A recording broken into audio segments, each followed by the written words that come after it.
नमस्कार सभी को। चलिए आज हम अपने वेक्टर क्या होता है उसका इंट्रोडक्शन देख लेते हैं, जिससे आपको पता लग जाए कि वेक्टर की थोड़ा सा रिफ्रेश हो जाए आपका माइंड। तो वेक्टर इसमें हम लगभग करवाने की कोशिश करेंगे कंप्लीट, जो आपने 11th-12th में जो पढ़ा है वो भी इसमें कंप्लीट हो जाएगा। और फिर उसके बाद हम अपनी एमएससी की बताता हूँ मैं, जैसे क्लास का, जैसे हमें एलएमएस पोर्टल का यूजर पासवर्ड मिल जाएगा उसके बाद एलएमएस में जो क्लास होगी वो पढ़ाई जाएगी। तो सबसे पहले हम देख लेते हैं कि फिजिकल क्वांटिटी क्या क्या होती है एलएमएस के दौरान। ठीक है, तो हम यहाँ से फिजिकल क्वांटिटी हमें देखना है। फिजिकल क्वांटिटी, बिना टाइम वेस्ट करते हुए हम चाहते हैं कि अपनी क्लास पढ़ाएं और ज़्यादा से ज़्यादा इसमें आपको समझाया जाए जिससे आपकी समझ में आ सके। तो फिजिकल क्वांटिटी हमारी कौन कौन सी होती है आपको पता होना चाहिए, जिस क्वांटिटी को हम मेजर कर सकते हैं। जैसे कि हो गई हमारी mass, length, time, force, pressure, torque, distance, displacement, momentum, charge कि चार्ज कौन सा लग रहा है, करंट, वर्क, पावर, एनर्जी और मैनी मोर, जैसे स्पीड हो गई हमारी, वेलोसिटी हो गई। तो ऐसी बहुत सी हमारी फिजिकल क्वांटिटी होती है। ठीक है, एक्सेलरेशन जैसे हो गए। ऐसी हमारी बहुत सी जो फिजिकल क्वांटिटी के मैंने आपको कुछ एग्जांपल बताए हैं जिन पे हम वेक्टर अप्लाई करेंगे। तो फिजिकल जो वेक्टर हैं वो भी हमारे दो टाइप के होते हैं। दो टाइप के कौन कौन से होते हैं, एक हमारे होते हैं स्केलर और एक होते हैं वेक्टर। तो यहाँ से एक हम ले लेते हैं स्केलर। स्केलर में क्या क्या आते हैं वो देख लेंगे कि जिस एक इधर बना लेते हैं फैक्टर, दोनों एक साथ पढ़ाएंगे तो आपको और भी अच्छे समझ में आएगा। तो स्केलर के अंदर क्या होता है, हमारा ओनली मैग्नीट्यूड होता है। ओनली मैग्नीट्यूड, मैग्नीट्यूड को हम वैल्यू भी बोल सकते हैं। ठीक है, इसमें मैग्नीट्यूड से आप ये परेशान मत होना कि मैग्नीट्यूड होता है क्या है। मैग्नीट्यूड एक वैल्यू होती है। ठीक, तो ओनली मैग्नीट्यूड इज रिक्वायर्ड, इसमें ओनली मैग्नीट्यूड या वैल्यू रिक्वायरमेंट होती है। डायरेक्शन की इसमें कोई नीड नहीं रहती है, डायरेक्शन नॉट नीड। ठीक है, और नो इम्पोर्टेंट डायरेक्शन वगैरह का इसमें कोई इशू नहीं है। लेकिन जो वेक्टर क्वांटिटी है इसमें डायरेक्शन है वो इम्पोर्टेंट रहेगी, ये चीज़ ध्यान में रखना है। इसमें डायरेक्शन है वो, डायरेक्शन इज इम्पोर्टेंट। मैग्नीट्यूड तो होगा ही, उसके अलावा डायरेक्शन भी इसमें होनी चाहिए। अब इसमें हम ये डिवाइड करके देख लेते हैं कि स्केलर में क्या होता है और वेक्टर में क्या होता है। जैसे इसमें हमने देखा मास, एनर्जी, वर्क, पावर। ठीक है, और आपका टाइम हो गया, स्पीड हो गई। अब इसमें क्या होता है कि कोई आपसे पूछे कि कितना वेट है, तो आप बताओगे कि 5 किलो, 10 किलो, न्यूटन में जो भी है, फोर्स न्यूटन में बताया जाता है हमारा। बाकी मास किलोग्राम में बताएंगे। एनर्जी कितना जूल एनर्जी आपने वेस्ट किया, कितना आपने काम किया, तो वो सब हम उसकी वैल्यू बताएंगे। लेकिन डायरेक्शन के अंदर, जैसे कि डायरेक्शन में हमारा फोर्स आता है, तो फोर्स हमारे न्यूटन में काउंट करते हैं। जैसे कि दो बॉक्स हैं और इस पे आप इधर से 10 न्यूटन लगा रहे हो, इधर से 10 न्यूटन, तो ये डिस्प्लेसमेंट होकर यहाँ तक आ जाएगा हमारा। तो ये हमारा, हम ये क्या बोल लेंगे कि हमने बॉक्स को इधर के हमारे राइट साइड में 10 और 10 20 न्यूटन इस पे फोर्स अप्लाई करके इसको सरकाया, थोड़ा सा इसका डिस्प्लेसमेंट चेंज हुआ है। तो इस प्रकार से इसकी डायरेक्शन हमें पता होना चाहिए, इसमें डायरेक्शन का पता लगता है। तो फोर्स हो गया, टॉर्क हो गया, कि टॉर्क भी हमारा उसी तरीके से, जैसे आप ये सोच लीजिए कि नट बोल्ट जो कसते हैं वो भी हमारा टॉर्क के तरीके से यूज होता है। डिस्प्लेसमेंट जो मैं बता रहा हूँ आपको, वेलोसिटी हो गई, एक्सेलरेशन हो गया। ठीक है, वेलोसिटी क्या हो जाती है, जैसे कि ये स्पीड है, स्पीड मान लो किसी ने बोल दिया 10 मीटर पर सेकंड, ये तो हो गई आपकी स्पीड। लेकिन कोई आपको बताए कि 10 मीटर पर सेकंड ईस्ट की ओर, तो वो क्या हो गई, क्योंकि इसमें डायरेक्शन बता रहा है तो वो हो जाएगी हमारी वेलोसिटी। आई होप ये आपको क्लियर हो गया होगा कंसेप्ट। ठीक है, आगे बता देता हूँ आपको। एक होता है हमारा करंटर, इसको यहाँ से करंट बोलते हैं इसको, करंट। इसमें क्या होती है, इसके अंदर डायरेक्शन भी होती है, लेकिन फिर भी हम इसको स्केलर क्वांटिटी में लेते हैं।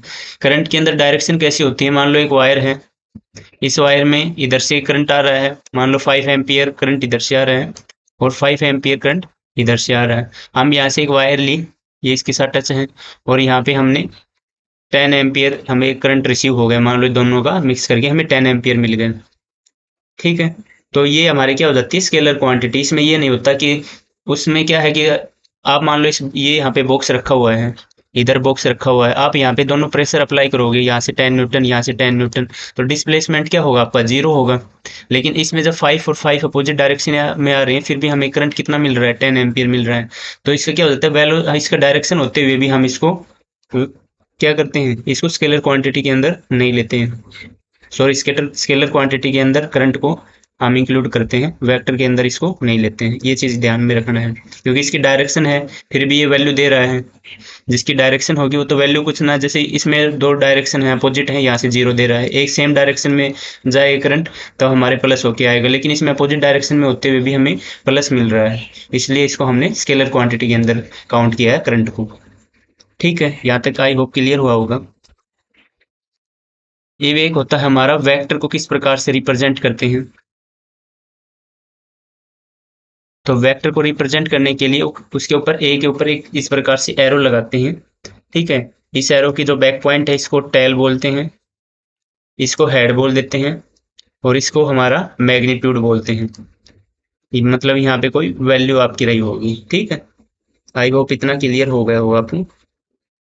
तो हमारे वेक्टर्स के भी कुछ टाइप होते हैं, टाइप जिसमें से कुछ जो इम्पोर्टेंट हैं वो बता देते हैं, जो आपके काम आने वाले हैं। तो टाइप ऑफ वेक्टर, एक हमारा होता है इक्वल वेक्टर। ये जो समझाऊंगा आपको एक बार में ही सब समझ में आ जाएंगे, कोई इतना हार्ड नहीं है, आपने ऑलरेडी भी पढ़ रखा है पहले से, लेकिन फिर भी मैं आपका माइंड रिफ्रेश हो जाए और आपको पूरा रिवाइज हो जाए इसलिए बता रहा हूँ।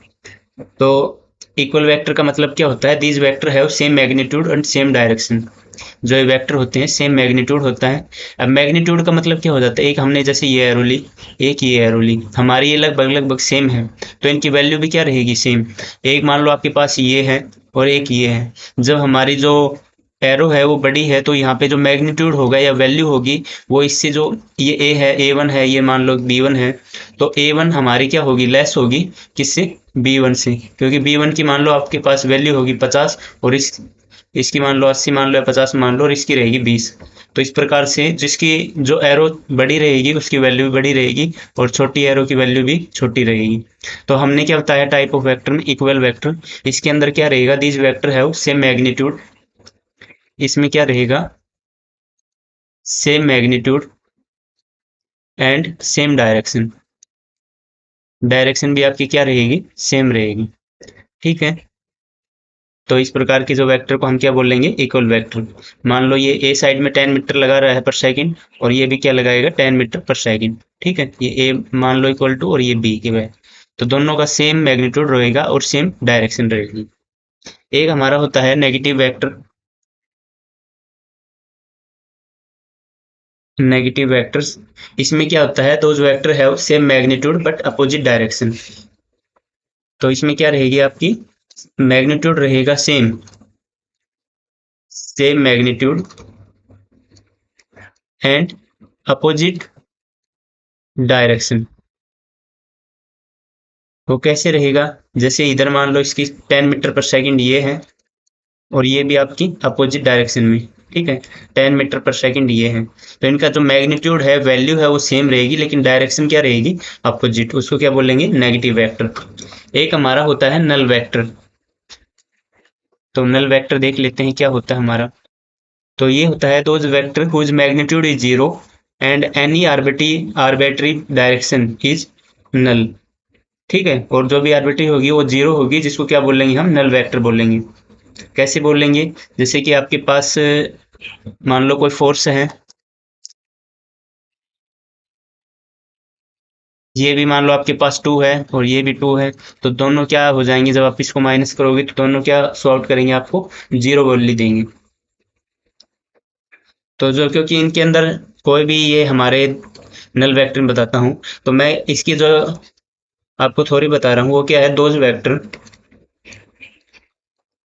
Those vector whose magnitude, magnitude मैंने क्या बोला कि वैल्यू को ही हम मैग्नीट्यूड बोलते हैं, मैग्नीट्यूड इज 0। तो जिनका मैग्नीट्यूड ही 0 हो जाएगा, इनको हम 0 मान लेंगे, तो इसका वैल्यू भी क्या आएगी, 0 आएगी, इसीलिए इसको क्या बोलते हैं, नल वेक्टर बोलते हैं। यहाँ तक क्लियर हुआ होगा आई होप। अब हमारा नेक्स्ट जो आता है वो आता है कोप्लेनर वेक्टर।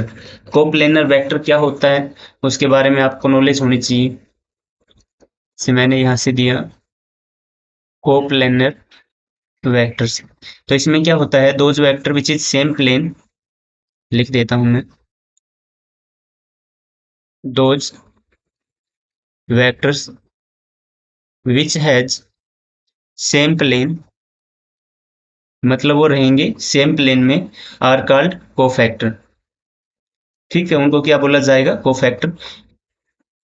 तो जिसमें क्या होता है कि टू वेक्टर जो होते हैं वो ऑलवेज एक सेम प्लेन में होते हैं। जैसे मैं आपको एक डायग्राम के जरिए बताता हूँ, ये हमारा एक्स हो गया, ये वाई हो गया और ये हमारा जेड हो गया। ठीक है, आप मान लो यहाँ पे, सॉरी, ये मान लो कोई आपके पास नोटबुक है, ठीक है, और आपने इसको उठा के इन दोनों प्लेन के अंदर रख दिया। ठीक है, इन दोनों प्लेन के अंदर, तो ये एक जो है क्या हो गया, सेम प्लेन के अंदर, एक्स और वाई के अंदर ये आपको शो होगा। तो यहाँ पे हम इसको क्या बोलेंगे, जो यहाँ पे प्लेन आया, तो इसको एक्स वाई, ये आपको दिख नहीं रहा हो तो थोड़ा सा मैं इसको दूसरे मार्कर से लिख देता हूँ, इसको क्या बोलेंगे यहाँ से, एक्स और वाई प्लेन। ठीक है, यदि हम इसी को उठा के और आप इसमें रख देते इधर, इनको साइड में कर देते हैं, यहाँ से वैल्यू रिमूव करके एक न्यू ले लेते हैं हम नोटबुक की साइज का।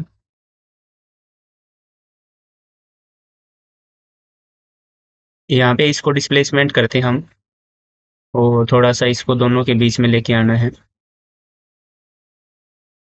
इन दोनों के जब बीच में रहेगा तो ये क्या रहेगा, हमारा एक्स जेड प्लेनर बोला जाएगा इसको, एक्स जेड के कोप्लेनर, मतलब दो वेक्टर हैं इसमें, दो vector which has same plane and two vector are always coplanar. जो टू वेक्टर रहेंगे always coplanar, E X Z की बजाय यहाँ पे वाई जेड भी हो सकते हैं। तो इसमें बताया है कि दो वेक्टर हमेशा एक कोप्लेनर में रहेंगे। एग्जाम्पल के थ्रू बता देंगे आपको। इससे पहले एक हमारा कोप्लेनर वेक्टर हो गया, इसके अंदर कुछ दो टॉपिक और हैं। एक जिसको बोलते हैं कोइंसियल वेक्टर, कोइंसियल वेक्टर, कोइंसियल वेक्टर के अंदर क्या आता है कि मान लो आपके पास यहाँ पे कोई भी पर्सन है या वस्तु है, और यहाँ से डिफरेंट डिफरेंट डायरेक्शन में कोई, इसको मान लो एक पत्थर ही है, इसको खींच रहा है कोई, ये फॉर एग्जांपल ये मान लीजिए। तो इसमें क्या हो गया, द वेक्टर है same common, the vector have same, क्या हो गया इनका सेम, एक स्टार्टिंग पॉइंट, क्योंकि ये सब यहाँ से स्टार्ट होके इधर ये कोई पुशअप कर रहे हैं, the vector have same starting point. तो उनको क्या बोलते हैं, को इनिशियल मतलब स्टार्टिंग, कहाँ से वो स्टार्टिंग है, तो इनको क्या बोलेंगे, को इनिशियल वेक्टर। एक हमारे पास होते हैं को टर्मिनल वेक्टर, को टर्मिनल वेक्टर्स। तो इसमें क्या होगा, हमारा को टर्मिनल में, ये मान लो आपके पास कोई वस्तु है और इधर फोर्स लग रहा है, या वेक्टर हमारे सब इधर आते हुए आपको दिख रहे हैं, तो इसकी जो थ्योरी बनेगी उसको बोलते हैं हम the vector have common and, the vector have common and, कि वेक्टर का सभी का एक ही एंड है, सब वेक्टर आके यहाँ पे खत्म हो रहे हैं। ठीक है, इतना क्लियर हुआ। आगे कर देती हूँ। अगर आप नहीं लिख पा रहे हैं तो आप वीडियो को पॉज कीजिए और लिख लीजिए। ये रिवाइज करने के लिए आपको बता रहा हूँ मैं, बाकी हमारा जो सिलेबस होगा वो अच्छे से पढ़ेंगे, मैंने बताया था। इससे आपका माइंड रिफ्रेश हो जाएगा। एक होता है हमारे पास फ्री वेक्टर, फ्री वेक्टर्स। तो फ्री वेक्टर्स के अंदर क्या आते हैं? The vector whose position can be change without changing its direction. क्या बता रहा हूं मैं? The vector whose position, whose position can be change मतलब पोजीशन को चेंज किया जा सकता है without changing its direction, but not change direction. लेकिन डायरेक्शन को आप उसको चेंज नहीं कर सकते हैं। फॉर एग्जाम्पल, जैसे मैं आपको एग्जाम्पल के थ्रू बताऊं, एक आपके पास ये यहाँ पे वेक्टर है। आप चाहते हैं इस वेक्टर को उठा के, सॉरी यहाँ पे ये आपके पास वेक्टर है, इस वेक्टर को उठा के आप थोड़ा नीचे रखना चाहते हैं, ऊपर रखना चाहते हैं, तो हम इसकी पोजीशन को चेंज कर सकते हैं, लेकिन डायरेक्शन को चेंज नहीं कर सकते हैं। ठीक है, ये नहीं कि आप, ये हमारा वेक्टर है, आपने इसको इधर कर दिया या फिर इधर कर दिया, तो इससे क्या हो जाएगी, इसकी डायरेक्शन जो है वो चेंज हो जाएगी। हमें डायरेक्शन को चेंज नहीं करना है, हम पोजीशन को इधर से उधर कर सकते हैं। उनको क्या बोलते हैं? हम फ्री वेक्टर बोलते हैं। ठीक है। और जब ये आप पूछो कि सर ये यूज क्या होते हैं, इनका क्या काम होता है, तो ये हमारे जो है एंगल बताने के काम आते हैं। तो आपको थोड़ी के हिसाब से बताऊं तो use to this to tell about angle, मतलब जो ये है, ये हमें एंगल के बारे में बताते हैं कि आपका एंगल कहाँ से स्टार्टिंग पॉइंट दे रहा है। जैसे मान लो मैंने टेल टू टेल ऐसे एक वेक्टर और लगाया और ये बीच में हमारा क्या हो गया, यहाँ से एंगल हो गया आपका जो भी है थीटा। तो ये कुछ एग्जाम्पल के जरिए हम देखते हैं जिससे आपको बेटर समझ में आ जाएगा। अभी मान लो आपके पास एक ये आपका वेक्टर हो गया और एक ये वेक्टर हो गया, दो वेक्टर हो गए आपके पास। ठीक है, अभी एंगल हमें बताना है, तो ये तो एंगल बताओगे तो ये तो दोनों हेड और टेल मिला हुआ है, लेकिन आपको जो एंगल बताना होता है वो टेल टू टेल हम यहाँ से बताएंगे और इसको थोड़ा सा आगे बढ़ाएंगे और यहाँ पे जो एंगल रहेगा वो आपका रहेगा थीटा। और यहाँ से आप आपका पाइथागोरस प्रमेय भी लगा सकते हैं। ठीक है, जिसको पीजीटी भी आप बोलते हो, तो वो भी हम यहाँ से अप्लाई कर सकते हैं। ओके, यहाँ तक क्लियर हुआ तो बताइए। एक एग्जाम्पल और देता हूँ मैं जैसे आपको, इसी एग्जाम्पल में देख लेते हैं। जैसे ये आपका जो पूरा एंगल है ये हो गया आपका 120। एक मिनट, इसको रिमूव करके फिर आपको बताता हूँ। ये हमारी दो ट्रायंगल हैं, इसको इससे हमने जोड़ा हुआ है। ठीक है, और आपका जो एंगल इधर दे रखा है आपको, तो ये कितना है आपका 120 है। टोटल हमारा कितना होता है 180 होता है। तो ये आपका जो थीटा की वैल्यू आएगी 60 और हमने इसको इधर इंक्रीज किया है और ये टेल टू टेल हमने इसको जोड़ा है। और ये जो आपका थीटा आएगी यहाँ पे वैल्यू क्या आएगी 60 डिग्री आएगी। तो जब वेक्टर के यहाँ पे एंगल पूछा जाए तो वो आएगा आपका 60 डिग्री। ये मान लो आपके पास ए वेक्टर है और ये बी वेक्टर है। ठीक है, तो जब ये आपको एंगल पूछा जाए ए और बी के बीच में तो ये आपका 60 डिग्री रहेगा, न कि ये 120 डिग्री। एक एग्जाम्पल और देख लेते हैं। ये आपके पास कोई वेक्टर है, ठीक है, इसका ए हमारे पास ये वेक्टर है। जब इसका कोई एंगल निकालेंगे तो आप इसका जो टेल से हम मिलाएंगे, आप लेफ्ट में भी कर सकते हैं इसको, राइट में भी। और यहाँ पे जो हमारा एंगल बनेगा वो आप इसका ए मैग्नीट्यूड का एंगल बता सकते हैं। एक एग्जाम्पल के जरिए और बताएं तो आपको, मान लो आपके पास दो वेक्टर हैं, दोनों वेक्टर एक टेल से स्टार्ट हो रहे हैं और नीचे ये तीसरा वेक्टर है। तो आपको पता है कि ये तीनों जो हैं 180 का एंगल बनाते हैं। ठीक है, और जब आपको इनका जब एक एंगल यहाँ से दे रखा हो, मान लो आपको यहाँ से ये 45 डिग्री दे रखा है, तो इससे आप ये कंप्लीट निकाल सकते हैं 180 माइनस 45। तो ये जो आपका आंसर आएगा 180 माइनस 45 डिग्री होगा। ठीक है, इस प्रकार से ये एंगल निकालने के काम आता है फ्री वेक्टर। तो कौन कौन से वेक्टर होते हैं वो भी आपको बता देते हैं कि जो फर्स्ट होता है हमारा यूनिट वेक्टर होता है। यूनिट वेक्टर क्या होता है उसके बारे में एक बार देख लेते हैं। यहाँ तक आप नोट कर लीजिए। यूनिट वेक्टर की मैं आपको प्रॉपर्टी बता देता हूँ। These vector are use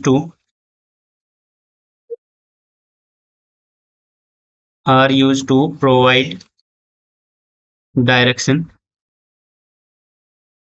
to physical quantity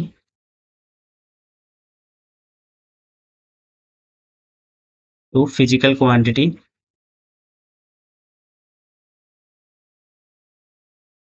तो जो यूनिट वेक्टर होते हैं इनका जो मैग्नीट्यूड होगा, दिस मैग्नीट्यूड, ये मैंने बताया था मैग्नीट्यूड को आप वैल्यू भी बोल सकते हैं, will be always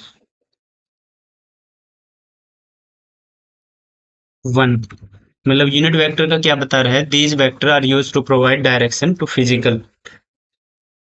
physical quantity की जो है डायरेक्शन बताते हैं, और यूनिट वेक्टर की जो वैल्यू होती है 1 होती है। यूनिट वेक्टर को हम रिप्रेजेंट करते हैं। इसको रिप्रेजेंट करने के लिए हम, मान लो आपके पास ए कोई वेक्टर है उसके ऊपर एक कैप इस प्रकार से लगाते हैं, तो हम ये यूनिट वेक्टर को रिप्रेजेंट करने का तरीका है। ठीक है, ये नोट कर लिया है तो फिर आगे बढ़ते हैं और एक इस पे क्वेश्चन देखते हैं। जितना पढ़ाया है वो आपको बिल्कुल कंप्लीट हो जाएगा। तो यहाँ से जैसे मैंने प्लेन बनाया था एक, आपके पास ये एक्स एक्सिस, ये वाई, एंड ये हमारे पास जेड एक्सिस हो गया। ठीक है, तो यहाँ से आपकी आई कैप, जे कैप और के कैप, ये आपके पास कुछ वेक्टर हैं। v की मैंने बताया था कि v की जब वैल्यू 10 मीटर पर सेकंड दे रखी है तो ये आपकी क्या हो जाएगी, ये किस में क्वांटिटी, ये किस में होगी, और जब 10 मीटर पर सेकंड आपको कोई डायरेक्शन दे तो वो हम वेक्टर क्वांटिटी के अंदर लेते हैं 10 मीटर पर सेकंड। अब मैंने बताया कि ईस्ट, या फिर मैंने बताया आई कैप मतलब एक्स एक्सिस की ओर, तो मैं यहाँ से इसको ये भी लिख सकता हूँ 10 आई कैप मीटर पर सेकंड। तो ये हमारी जो क्या हो गई है, ये वेक्टर क्वांटिटी हो गई। ठीक है,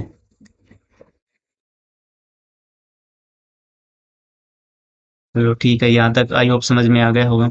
तो जब हम इसका मैग्नीट्यूड लिखते हैं, मान लो मेरे को ए का मैग्नीट्यूड लिखना है, तो हमें इसकी जो प्रॉपर्टी है रिप्रेजेंट करने की प्रॉपर्टी, वो आप दो तरीके से कर सकते हैं। एक तो आप डायरेक्ट ऐसे लिख सकते हैं X square plus Y square plus Z square, और इस पूरे के ऊपर आप स्क्वेयर रूट।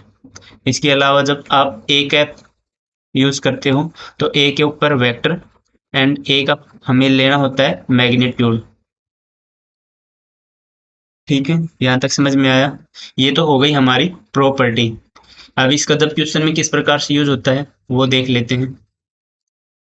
मान लो आपको क्वेश्चन दिया गया कि if A vector 2 I cap plus 3 J cap minus 4 K cap, B आपके पास वेक्टर है 2 I cap minus 2 J cap plus 3 K cap. तो मैंने बताया कि find unit vector, unit vector along A plus B vector, तो ये आपको आंसर निकालना है। ठीक है, तो फर्स्ट जो है मैं ये आपको सोल्व करके बता देता हूँ, बाकी इस टाइप की आपको खुद प्रैक्टिस करना है। तो जब मैंने बताया कि जब ए प्लस बी, आप इस पे वेक्टर लगा के कोई प्रॉपर्टी अप्लाई करते हो, तो सबसे पहले हम ए प्लस बी, इसके ऊपर वेक्टर, और उसके जस्ट नीचे सेम टू सेम उसका मैग्नीट्यूड निकाल दें हम। यहाँ से हम इसका क्या निकालेंगे, मैग्नीट्यूड। तो जो आई के हैं उनको आई के साथ जोड़ लीजिए, जे को जे के साथ। तो 2 आई कैप और 2 I cap, 3 J cap, 2 J cap और -4 और ये 3, जब इनको जोड़ेंगे हम 2 और 2 को, हमारे पास क्या हो गया 4 आई कैप एंड 1 मिनट, ये 2 और 2 आपके पास 4 आई कैप हो गया प्लस में, उसके बाद 3 जे कैप और -2 जे कैप, तो ये आपके पास हो गया +j कैप, प्लस में -4 के कैप और +3 के कैप, तो आपके पास क्या होगा यहाँ से माइनस का के कैप। ठीक है, और नीचे हमें इनका क्या लेना है, स्क्वायर रूट लेना है। ए प्लस बी का जब मैग्नीट्यूड निकालते हैं तो उसका क्या लेते हैं हम, स्क्वायर रूट। तो स्क्वायर रूट के लिए 4 का क्या हो गया हमारे पास, 16 + 1 + 1। ठीक है, जब इसको हम सोल्व आउट करेंगे तो 4 i cap +j cap -k cap, और ये यहाँ पे आपका अंडर रूट लगेगा जैसे बताया था, तो √18। ठीक है, ये आपका रहेगा आंसर। तो इस प्रकार के जो भी क्वेश्चन होंगे तो आई होप वो आप अच्छे से कर लेंगे। इसमें यहाँ तक कोई दिक्कत है तो आप बता सकते हैं। ठीक है, नेक्स्ट क्वेश्चन हम देख लेते हैं यहाँ से। अब नेक्स्ट हम आपको बता देते हैं एडिशनल ऑफ वेक्टर के बारे में। तो यहाँ से मैं नेक्स्ट ले लेता हूँ। एडिशनल ऑफ वेक्टर के बारे में हम देखते हैं सबसे पहले ना, उसके बाद एक क्वेश्चन करेंगे हम एडिशनल ऑफ वेक्टर। इसके अंदर एक होता है हमारा ट्रायंगुलर बोल सकते हैं, ट्रायंगल लॉ बोल सकते हैं। तो यहाँ से मैं एक ले लेता हूँ ट्रायंगल लॉ।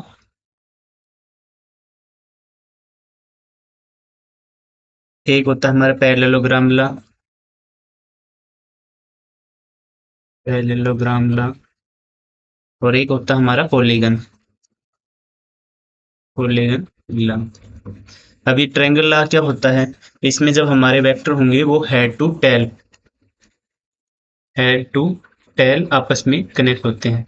जैसे आप एक ऐसे आपका वेक्टर हो, ये हेड हो गया और ये हो गई टेल। ठीक है, ये जैसे इसकी हो गई टेल, हेड टू टेल हमारा, इसमें 2 वेक्टर हमारे आपके पास सॉल्व होते हैं। पैरेललोग्राम में क्या होता है, टेल टू टेल। अब जैसे यहाँ पे आपका ये है, एक और बात बता देता हूँ, ये दो हैं आपके, 2 वेक्टर आपके हैं। जब इसका रिजल्टेंट वेक्टर निकालना होगा तो हमें इन दोनों को आपस में मिला के ये हमारा रिजल्टेंट वेक्टर होता है। ठीक है, आप इसमें पाइथागोरस प्रमेय लगा सकते हैं, आपको पता है ये हमारे 90 डिग्री एंगल यहाँ पे बना रही है, तो यहाँ पे आप लगा सकते हैं, लेकिन इस टाइप के एंगल में लगा नहीं सकते, इसलिए हम ये आगे बढ़ा के इसको और ऐसे करके फिर हम ये सोल्व आउट करते हैं, तो वो बता देंगे आगे। पैरेललोग्राम लॉ किस प्रकार से होता है, इसमें जो 2 वेक्टर होते हैं वो टेल टू टेल जुड़े होते हैं। टेल टू टेल वो कैसे जुड़े होते हैं, जैसे एक वेक्टर हमारा ये हो गया और एक इसकी जो बैक साइड में टेल है उससे कोई वेक्टर हमारा जुड़ा हुआ है, और जब इसका हम रिजल्टेंट वेक्टर इस प्रकार से हम यहाँ का जो बीच इसका होता है वहां से रिजल्टेंट वेक्टर निकाल सकते हैं। ठीक है, तो यहाँ से भी है एक पैरेललोग्राम हो गया, टेल टू टेल जो जुड़े होते हैं, तो वहां से जहां हमें आंसर निकालना है वहां से हमें एक रिजल्टेंट वेक्टर करना पड़ता है। यहाँ से जैसे मैंने रिजल्टेंट वेक्टर लिया, और जो ऊपर मैंने बताया था कि ये हमारे जो ऊपर जो ट्रायंगल होता है हेड टू टेल है, जब रिजल्टेंट वेक्टर निकालेंगे तो इसको आपस में मिला के रिजल्टेंट वेक्टर निकाल सकते हैं। दूसरा हमारा जो थर्ड होता है पॉलीगन लॉ में हमारा हेड टू टेल वेक्टर आपस में जुड़े हुए होते हैं, हेड टू टेल। इसमें किस प्रकार से, इसमें मोर देन 2 वेक्टर इसमें होते हैं अप्रोक्स। जैसे कि फॉर एग्जांपल आपको जैसे बताया जाए कि एक वेक्टर आपका वो साइड में है, ठीक है, एक वेक्टर ऐसे है, एक आपका इस तरीके से जुड़ा हुआ है, एक वेक्टर इसके साथ लगा हुआ है। तो इसमें पॉलीगन लॉ में हेड टू टेल होते हैं, ये हेड टू टेल। ठीक है, लेकिन जो दो हमारी टेल आपस में जुड़े हुए होते हैं वहां से हम रिजल्टेंट वेक्टर हमारा निकाल सकते हैं, जैसे यहाँ से हम, ठीक है, यहाँ से रिजल्टेंट वेक्टर निकाल सकते हैं। तो इसको जब हम क्वेश्चन के जरिए सोल्व करेंगे तो आपको बेटर समझ में आ जाएगा। फिलहाल आपको ये चीज याद रखने की है इसमें, क्योंकि ट्रायंगल लॉ होता है head to tail, parallelogram tail to tail, और polygon law head to tail. एक एक्सप्रेशन देख लेते हैं किस प्रकार से क्या होता है। Expression of magnitude of resultant vector addition, vector addition. तो यहाँ से आपके पास मान लो कि एक ये वेक्टर है एंड देन एक ये आपके पास वेक्टर है। ओके, इसको हम थोड़ा सा आगे बढ़ाते हैं क्योंकि हमें इसका वैल्यू निकालना है। किस प्रकार से हम, मान लो आपके पास यहाँ से आप रिजल्टेंट वेक्टर जब निकालोगे तो मैंने बताया था इन दोनों को हमें आपस में मिलाना होगा। ये लाइन को सीधा रखना है, बिल्कुल स्ट्रेट लाइन ये रहेगी आपकी यहाँ से यहाँ तक। तो ये हमारा जो हो जाएगा रिजल्टेंट वेक्टर। तो ये किस प्रकार से हम निकाल सकते हैं, तो उसके लिए आपको थोड़ी सी ये जो साइड है बेस जो है इसका, क्योंकि ये हेड टू टेल मिला हुआ है तो मैंने बताया था एंगल के लिए हमें क्या करना पड़ेगा, टेल टू टेल मिलाना पड़ेगा। ठीक है, तो टेल टू टेल के लिए हमें इसको थोड़ा सा और इंक्रीज करेंगे, यहाँ तक ले जाएंगे। ठीक है, उसके बाद इसको आपस में हम यहाँ से जब मैच करेंगे एक दूसरे को, इस प्रकार से एक दूसरा आपस में मिल जाएगा और यहाँ से हमें एक थीटा वैल्यू कोई भी मिल जाएगी। ठीक है, तो यहाँ से हम देखते हैं जो फिलहाल इसको हमने जो वैल्यू मानना है आपको बताता हूँ। पहले इनका नाम रख लेते हैं, ओ पी, और इसका ये हमारी जो मेन था उसका हमने क्यू नाम दे दिया है। जब हमने इसको थोड़ा सा आगे बढ़ाया तो इसका नाम हम यहाँ से एस नाम रख देते हैं। ठीक है, ये जो एंगल है हमारा थीटा है, इसकी वैल्यू आपको दी हुई है ए वेक्टर, और जब ए इसका मैग्नीट्यूड है, मैग्नीट्यूड हमें बताया वैल्यू, तो वैल्यू हमारी क्या रहेगी इसकी ए। ठीक है, तो सबसे पहले हमें इसकी जो वैल्यू निकालने के लिए हमें चाहिए क्या, तो इसकी जो परपेंडिकुलर है हमारे पास ये वैल्यू हो, तो इससे भी हम निकाल सकते हैं। और या फिर आपके पास कंप्लीट बेस हो तो वहां से भी हम वैल्यू निकाल सकते हैं। ठीक है,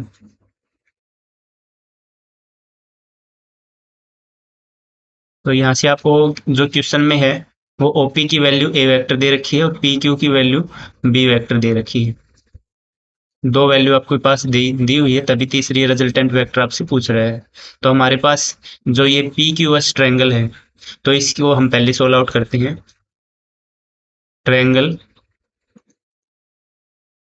पी क्यू एस, तो जो ये छोटी वाली ट्रायंगल है इसको हम देखते हैं। तो हमारे पास जो पी क्यू की वैल्यू दे रखी है आपके पास ऑलरेडी,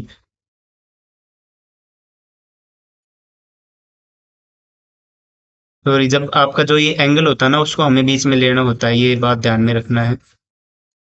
तो यहाँ से जो हमारी ट्रायंगल बनेगी वो आप क्यू पी एस ले सकते हैं या एस पी क्यू ले सकते हैं। क्यू पी एस या एस पी क्यू, क्योंकि ये हमारे पास एक एंगल है थीटा, तो यहाँ से हमें क्यू पी एस हम एक ट्रायंगल लेते हैं क्यू पी। तो सबसे पहले हम चाहते हैं जो ये हमारा हाइपोटेन्यूज है और इधर हमारा परपेंडिकुलर, वो किस फॉर्मूले में आता है ये आपको ध्यान रखना पड़ेगा। तो यदि हम यहाँ से साइन थीटा की वैल्यू निकालते हैं तो साइन थीटा को आपको पता होना चाहिए क्या होता है, परपेंडिकुलर अपॉन हाइपोटेन्यूज। ठीक है, कोस थीटा की अगर देखते हैं तो वो होता है हमारा बेस अपॉन हाइपोटेन्यूज। तो जो फर्स्ट हमारा हम साइन थीटा का फॉर्मूला यूज करके जो क्यू एस की वैल्यू निकालते हैं। ठीक है, तो यहाँ से हम साइन थीटा की वैल्यू निकाल के सबसे पहले हमारा जो परपेंडिकुलर है वो हमारे पास है क्यू एस और हाइपोटेन्यूज है पी क्यू। इनकी हम वैल्यू रखते हैं, क्यू एस की वैल्यू है आपके पास, आपको निकालनी है तो इसको क्यू एस रख लेते हैं। पी क्यू की वैल्यू आपके पास बी है या बी वेक्टर आप करोगे, लेकिन मैग्नीट्यूड है तो मैग्नीट्यूड में मैंने बताया था वैल्यू रखने के लिए, और यहाँ पे आ गया आपका साइन थीटा। ठीक है, हमें चाहिए क्यू एस की वैल्यू, तो क्यू एस की वैल्यू आ जाएगी आपकी बी साइन थीटा। तो हमारे पास जो क्यू एस है इसकी जो वैल्यू आई है क्या आई है आपके पास, बी साइन थीटा। ठीक है, इसी प्रकार हमें पी एस की वैल्यू निकालनी है, तो पी एस कोस थीटा हमें बेस हमें निकालना है, तो यहाँ से पी एस बटे हाइपोटेन्यूज हमारा पी क्यू है, उसकी वैल्यू क्या है B equal to cos theta. P S is equal to B cos theta. ठीक है, आपके पास दो वैल्यू निकल के आई है, यहाँ से मैं यहाँ पे लिख देता हूँ।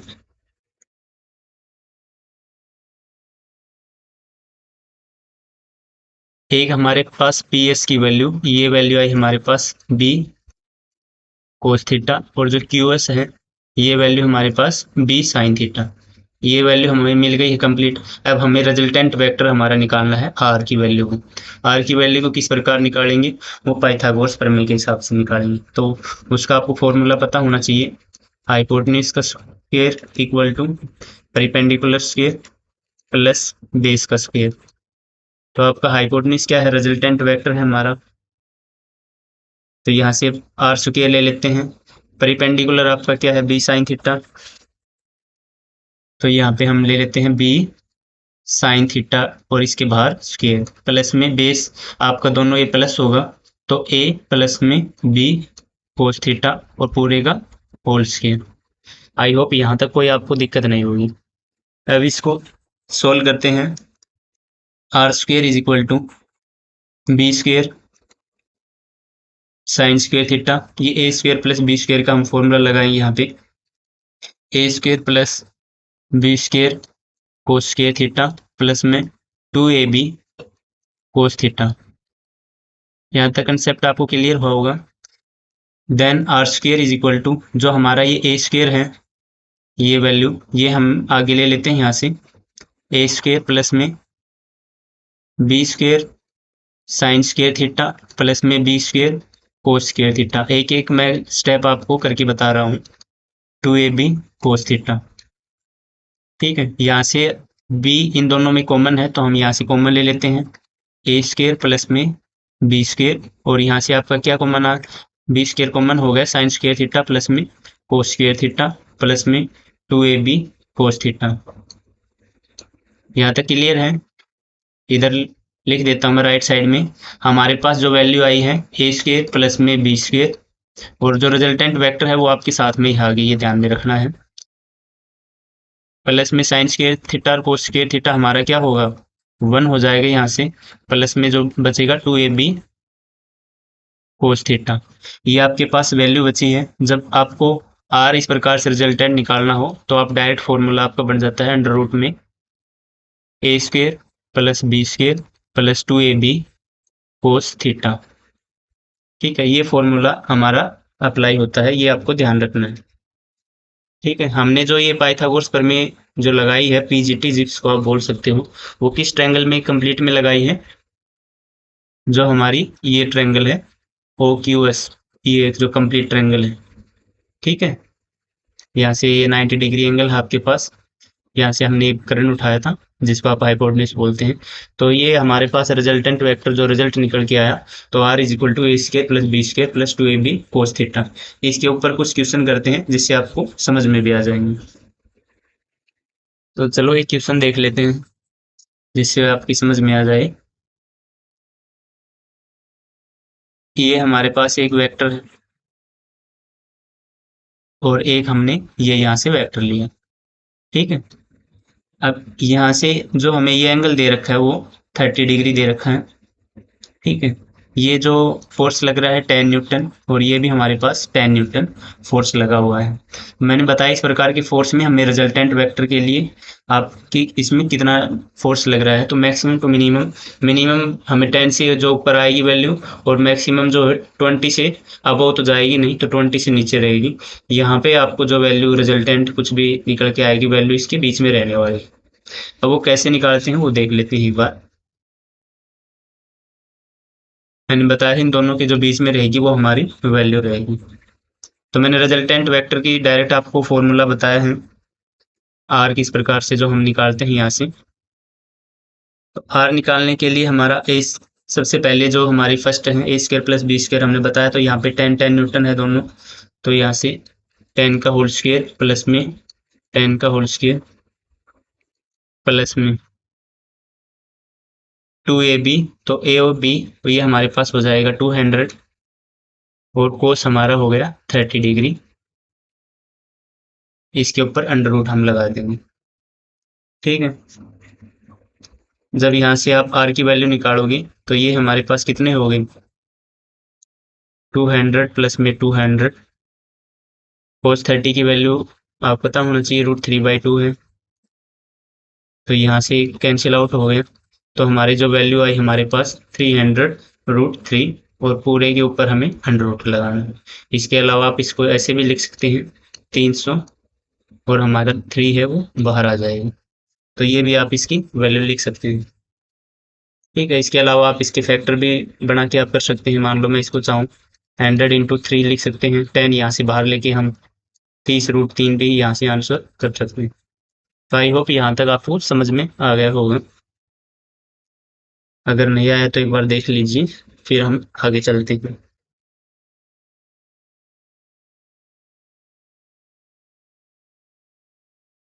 जिसने नहीं उतारा है वो उतार सकता है।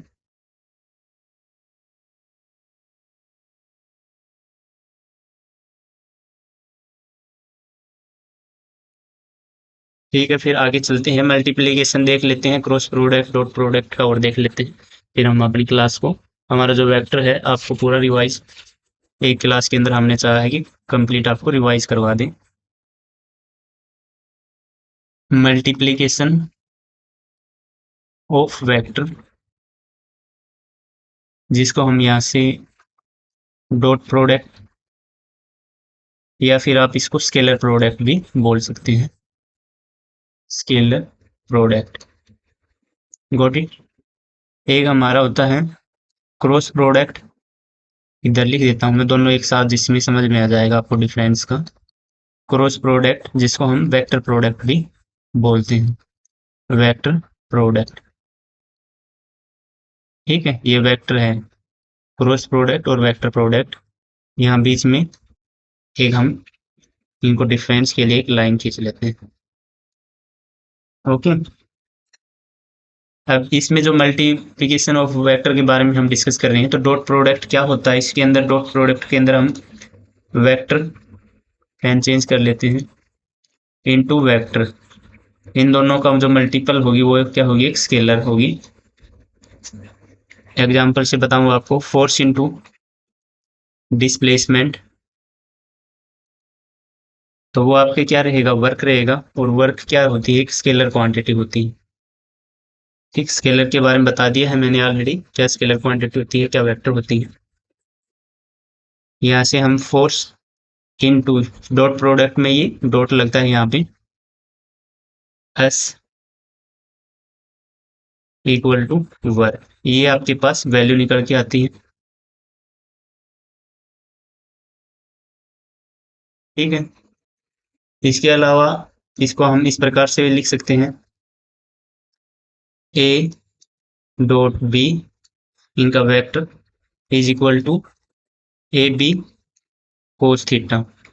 एक हमारे पास ये दो जो फॉर्मूले हैं ये बन के ड्राइव होके आती है, जो आपको पता होना चाहिए। तो ये दो हमारे पास फॉर्मूले हो गए। क्रॉस प्रोडक्ट में देख लेते हैं, तो इसके अंदर हमारा रहेगा वेक्टर इनटू वेक्टर, तो वेक्टर क्वांटिटी आपके पास आएगी।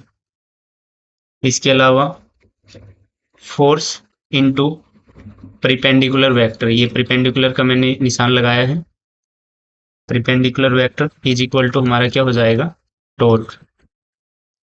यहाँ से हम force into torque, sorry force into perpendicular vector, ठीक है, परिपेंडिकुलर वेक्टर,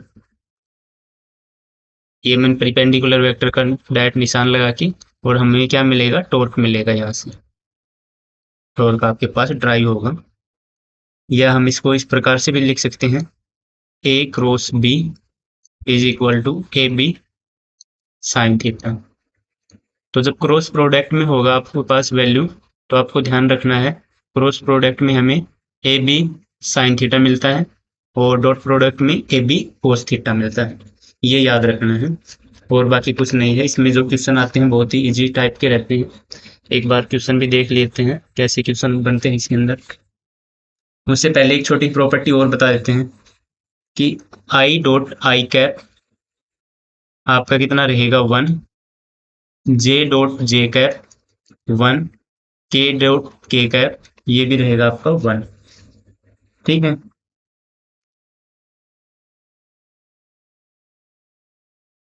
एंड अगर हम डिफरेंट इसके अंदर क्वांटिटी लेते हैं, जैसे मैंने ले लिया आई डॉट जे कैप, तो वो रहेगा 0। तो ये कैसे रहेगा वो भी मैं बता दूंगा, ये मत सोचना कि ये क्या याद ही करना पड़ेगा, ऐसा कुछ नहीं है। के के डॉट आई कैप, और ये भी हमारे पास वैल्यू क्या रहेगी, 0। ठीक है, अभी जैसे हमने आपको बताया था इस प्रकार से ड्राइव करके एक्स वाई एंड जेड, तो ये हमारे पास तीन हमने जो डिस्कस किए थे। ट्रायंगल थोड़ा सा ठीक से बना लेते हैं। आप बोलोगे क्या डिजाइन कर रहे हो।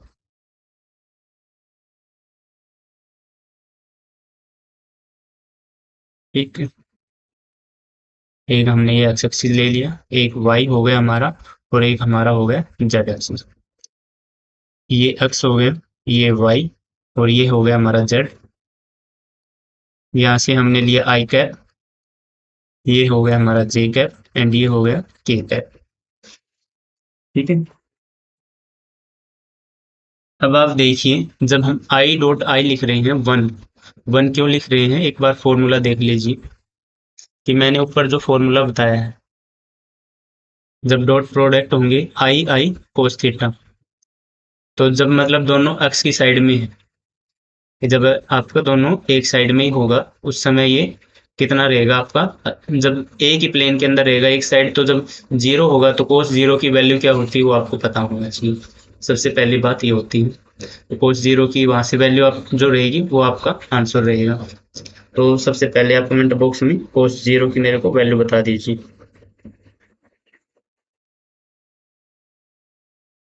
फिर उसके बाद आगे बढ़ते हैं।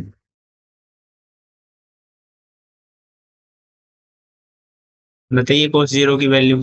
तो कोस जीरो की वैल्यू आप पता होना चाहिए, वन होती है। तो यहाँ से ये दोनों आई आई एक ही प्लेन में है और कोस जीरो रहेंगे, तो जीरो की वैल्यू क्या हो जाएगी हमारे पास वन। जे जे ये भी एक में रहेंगे, और यहाँ से एक में रहेंगे, तो जे जे कैप दोनों मल्टीप्लाई होके यहाँ पे कोस कितना रहेगा जीरो, क्योंकि एंगल कितना बनाएगा जीरो बनाएगा, के है। तो जब एक पे ये दोनों रहेंगे तो एंगल कितना रहेगा जीरो रहेगा ना, इसलिए वन वन है। अब यहाँ से आई और जे कैप का अगर हम देखते हैं, एक्स एक्सिस की ओर आई है, ये इधर जे है, तो यहाँ पे कितना एंगल बन रहा है 90 डिग्री का, और 90 डिग्री पे वैल्यू कितनी होती है जीरो। तो आई जे कैप हमारा कितना हो गया जीरो, तो इसी प्रकार जे के और के आई भी हमारा जीरो। इस प्रकार से फॉर्मूला ड्राइव हो रखा है, तो ये चीज़ आपको ध्यान में देनी है। उसके बाद एक क्वेश्चन देख लेते हैं, फिर आपको और बेटर समझ में आ जाएगा। जैसे मैं यहाँ से आपको एक क्वेश्चन देता हूँ, इफ ए बराबर, यहाँ से हम कोई वैल्यू रख लेते हैं, जैसे मैं आई कैप प्लस में two J cap plus three K cap, ये हमने कोई वैल्यू दी randomly, and B three I cap plus two J cap minus K cap. अब मैं आपको बताऊं, find A dot B dot product आपको यहाँ से निकालना। तो यहाँ से आप बताइए कि किस हिसाब से निकालेंगे। पहले खुद से सोल्व करना है, फिर उसके बाद मैं तो मुझे तो करवाना ही है। तो यहाँ से हम सॉल्यूशन देख लेते हैं। तो मैंने बताया था ए डॉट बी का कि हमारा फॉर्मूला हमने ड्राइव किया था अभी, ए बी कोस थीटा, जब डॉट प्रोडक्ट हो तो ए बी कोस थीटा। ठीक है, अब ए बी की वैल्यू किस प्रकार से निकालेंगे ये आपको पता होना चाहिए। हमारे पास ए ये है, बी ये वैल्यू है, तो हमें ए के साथ वन है जब कुछ नहीं है, और इधर थ्री है, तो ए बी का जब मल्टीप्लाई होगा वो कितना होगा, ये चीज़ आपको ध्यान रखना है।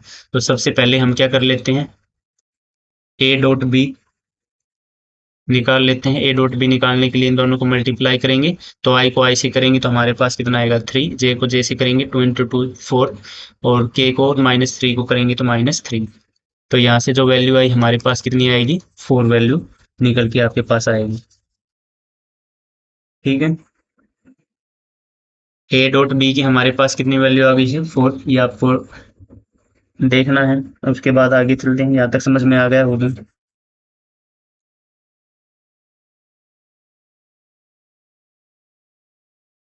चलिए फिर, उसके बाद मैंने बताया था कि इसका हमें मैग्नीट्यूड भी निकालना होता है, तो मैग्नीट्यूड किस प्रकार से निकालेंगे वो सभी आपको पता होना चाहिए। तो आपने यहाँ से क्या किया, ए डॉट बी तो हमने निकाल लिया, लेकिन यहाँ से उसका मैग्नीट्यूड भी निकालना है, जैसे मैंने बताया था कि दोनों का हमें मैग्नीट्यूड भी निकालेंगे। तो मैग्नीट्यूड के लिए क्या करना है, इनका मल्टीप्लाई जो भी हमारे पास इसका वन है, टू टू फोर है, तो उसका मैग्नीट्यूड निकालेंगे। तो मैग्नीट्यूड कितना होगा हमारा, फर्स्ट का one plus four, three into three nine हो जाएगा। ओके, और दूसरा हमारा ये nine plus four plus one, ठीक है, इस पूरे के ऊपर हमें अंडर रूट लेना है। तो ये हमारे पास 14 हो गया, और ये भी हमारे पास कितना हो गया, 14 हो गया दोनों। और बाहर हमें क्या करना है, कोस थीटा हमारे पास जो वैल्यू है। ठीक है, तो जो डबल बार 14 हो गई, तो हम यहाँ से 14 कोस थीटा भी लिख सकते हैं। और जो आपके पास जो वैल्यू हमने ए डॉट बी की जो निकाली है वो क्या है, इधर लिख देता हूँ मैं। 4 है, 4 इक्वल टू 14 कोस थीटा। तो यहाँ से आप कोस थीटा की जब वैल्यू निकालोगे तो 4/14। ठीक है, इसको सोल्व करेंगे 2/7। जब इसको सोल्व करोगे तो आपके पास जो थीटा की वैल्यू निकल के आएगी, कोस इनवर्स 0.29। ठीक है, ये आपके पास आंसर आएगा। तो इस प्रकार से हम अपना डायरेक्ट आंसर निकाल सकते हैं। यदि एक में समझ में नहीं आया तो एक एग्जांपल और दे देते हैं, जिससे आपको और बेटर समझ में आ जाएगा। तो मैं एक क्वेश्चन आपके होमवर्क के लिए देता हूँ, आप खुद करना है। उसके बाद यदि कोई दिक्कत आती है तो आप बताना है। A is equal to 4i cap plus 2j cap minus K cap. B की हम यहाँ से एक वैल्यू दे देते हैं 2i cap plus 2j cap plus pk cap are perpendicular. अभी मैंने बताया कि परिपेंडिकुलर है। Then find the value of P. यहाँ से आपको पी की वैल्यू निकालनी है, और ध्यान रखना है कि मैंने क्या बताया है, वो परिपेंडिकुलर है। ठीक है, तो जब मैंने बताया कि जब कोस थीटा जब परिपेंडिकुलर होगा तो उसकी वैल्यू 0 है। तो आपको डॉट प्रोडक्ट में याद भी रखना है, मैं खुद ही करवा देता हूँ, मेरे को विश्वास है कि आप करोगे नहीं। ए डॉट बी की जो हमारे पास वैल्यू आएगी, क्या आएगी, 0 आएगी। ठीक है, जब हम इनको आपस में मल्टीप्लाई करेंगे तो क्या आएगा आपके पास, वो बताइए। ए डॉट बी की तो वैल्यू आपके पास 0 आई जाएगी। ठीक है, बताइए। चलो मैं बता देता हूँ। आई को आई के साथ करना है, जे को जे के साथ मल्टीप्लाई करना है, के को के साथ।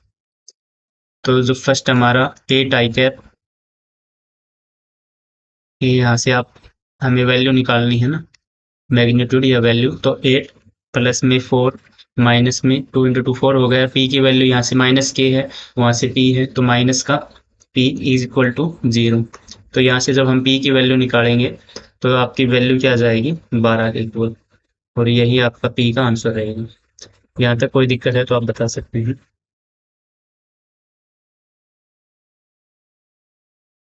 ठीक है, आगे बढ़े। छोटी सी और प्रॉपर्टी है, वो और देख लीजिए। अभी जो मैंने बताया उसका जो मैं निष्कर्ष है वो आपके सामने रख देता हूँ। If A and B are perpendicular, then A dot B, ये क्या होंगे हमारे, 0 होंगे। ठीक है, इसके अलावा if A and B are parallel, then जब पैरेलल होंगे तो ए क्रॉस बी हमारा क्या होगा, 0। ये बात आपको ध्यान में रखना है कि ऐसे पैरेलल होता है ना। तो जब पैरेलल में कोई वैल्यू होगी, साइन थीटा की वैल्यू आपको पता होना चाहिए उसमें कितनी। ये बच्चों वाली बात आपको बताई नहीं जाएगी, सभी ये काफ़ी बड़े हैं। तो आगे, ठीक है, ये दो हमारे पास प्रॉपर्टी हैं। तो इसका मतलब ये भी होता है, जो मैंने बताया कि जब इनको सेल्फ मल्टीप्लाई करेंगे, जो इस प्रॉपर्टी को मान लो आई आई कैप से करेंगे, जे जे कैप से करेंगे, तो वो हमारे पास क्या वैल्यू शो करेगा, वो आपको पता होना चाहिए। तो जब हम सेल्फ टू सेल्फ करेंगे इसको तो वो 0 वैल्यू देगा आपको। ये चीज़ पता होना चाहिए साइन थीटा के अंदर।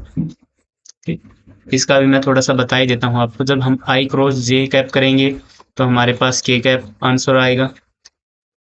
जे इंटू के कैप करेंगे तो आपके पास आंसर रहेगा आई कैप। एंड के इंटू आई कैप करेंगे तो आपके पास आंसर आएगा जे कैप। और इसको आप सेम उसी प्रकार से है, ये सेम जो हमने कोस थीटा करवाया था। आई इंटू, क्या नहीं, अभी आई तो हो गया हमारा। यदि आप अपोजिट करते हो ना इनको, आपको वैसे बता देता हूँ, जैसे जे इंटू आई करते हो आप, या फिर आई इंटू जे करते हो, के इंटू जे अपोजिट करोगे तो वो हमारे पास नेगेटिव टर्म देगा। जैसे कि एग्जाम्पल के थ्रू मैं आपको बता देता हूँ। हमारे पास ये एक सर्कल है मानो, ठीक है। यहाँ से आपके पास वैल्यू है आई कैप, ये आपके पास है जे कैप, और यहाँ पे आपके पास है के कैप, ठीक है। जब आप क्लॉकवाइज चलोगे, आई जे को मल्टीप्लाई करोगे तो आपके पास आंसर क्या आएगा, के। जब आप जे के को मल्टीप्लाई करोगे तो आंसर आएगा आई कैप, और के आई को मल्टीप्लाई करोगे तो आंसर आएगा जे कैप, ठीक है। ये हमारा जब क्लॉकवाइज आप इसका मूवमेंट करोगे। जब आप इसको एंटी क्लॉक करोगे, आई के साथ मल्टीप्लाई करोगे तो आपकी नेगेटिव वैल्यू दिखाएगा, यहाँ पे पॉजिटिव रहेगी। और जब के जे के साथ मल्टीप्लाई करोगे तो यहाँ पे आपकी नेगेटिव वैल्यू दिखाएगा ही। और जे आई को मतलब एंटी क्लॉकवाइज चलोगे तब ये नेगेटिव वैल्यू दिखाएगा। बस इसमें यही है, और कुछ है नहीं। एक क्वेश्चन देख लेते हैं लास्ट, उसके बाद आज की क्लास हम करेंगे फिनिश। वेक्टर का आपको पूरा बता दिया है, मोटा मोटा इंट्रोडक्शन। ए आपके पास है मान लो आई cap plus 2 J cap plus 3 K cap, and B आपके पास दिया है 3 आई cap plus 2 J cap minus K cap. ये आपके पास वैल्यू है, और आपको यहाँ से डॉट प्रोडक्ट निकालना है ए क्रॉस बी। तो आपके पास इसके दो तरीके होते हैं, आपको जो अच्छा लगे वो आप यहाँ से डायरेक्ट निकाल सकते हैं। तो जो मैं कीजी है वो भी बता देता हूँ आपको। यहाँ से हम आई जे के कैप की वैल्यू रखेंगे 1 2 3। फर्स्ट में जो है, इसमें जो हमारे पास 3 2 -1, ये जो वैल्यू थी वो कि वो हमने एज इट इज पुटअप कर दी है, ठीक है। उसके बाद जब सोल्व करते हैं तो मैंने मैट्रिक्स पढ़ाई थी आपको, तो मैट्रिक्स की तरह इसको सोल्व करना है। जब हम आई को यहाँ से इंक्लूड करेंगे तो आई के जो है इनको यहाँ से हटा देंगे और जे वाले को हटा देंगे, ठीक है। तो जब इन दोनों को हटाएंगे तो हमारे पास केवल ये जो प्रॉपर्टी है ये बचेगी। इनको आपस में जब मल्टीप्लाई आप करोगे 2 इंटू 1 करके, तो ये आपके पास क्या आएगा, मैं यहाँ से लिख देता हूँ। आई कैप आपको बाहर रखना है -2, और यहाँ पे ध्यान रखना है जब आई जे को हम ये प्रोडक्ट मल्टीप्लाई करते हैं तो अंदर भी माइनस साइन आता है। 2 इंटू 3 6। फर्स्ट हमारी प्लस रहेगी माइनस, और ये प्लस, ये ध्यान रखना है। फिर उसके बाद माइनस जे कैप,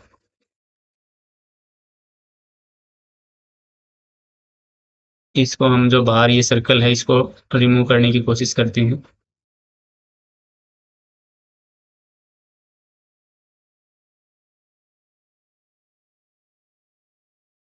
ठीक है, ये हमारा रिमूव हो गया है। जब आप जे की वैल्यू निकालोगे तो जे के सामने वाली जो वैल्यू है वो खत्म हो जाएगी, तो इनको आपस में मल्टीप्लाई करेंगे तो हमारे पास क्या आएगा, -1 और -9, ठीक है। 3 इंटू 3 -9, देन प्लस के कैप, और यहाँ से आप मल्टीप्लाई करोगे तो हमारे पास क्या आएगा, 2 -6।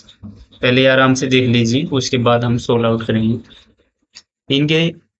यहाँ से आपको आई होप समझ में आ गया होगा। यहाँ से आप वैल्यू निकाल सकते हो, -8 आई कैप प्लस 10 आई कैप -4 के कैप। तो आपने डायरेक्ट यहाँ से वैल्यू हमने इस प्रकार से मैट्रिक्स की यूज करके, और ये हमने ए क्रॉस बी की जो वैल्यू थी वो हमने यहाँ से डायरेक्ट निकाल ली, ठीक है। ये समझ में आया होगा ना आपको। इसके अलावा जो पीछे भी बताया था आपको मैंने, ए क्रॉस बी, ये आपका होमवर्क है।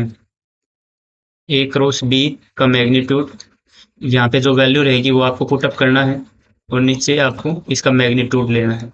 ए क्रॉस बी का मैग्नीट्यूड स्क्वेयर करके आंसर निकालना है। तो ये आपका होमवर्क है। आई होप आपको वेक्टर मैग्नीट्यूड वगैरह किस प्रकार, क्या स्केलर क्वांटिटी होती है, क्या मैग्नीट्यूड, वो सब मैंने इसमें आपको रिवाइज करवा दिया है। आई होप आपको क्लास अच्छी लगी होगी। तो thanks to visit our channel.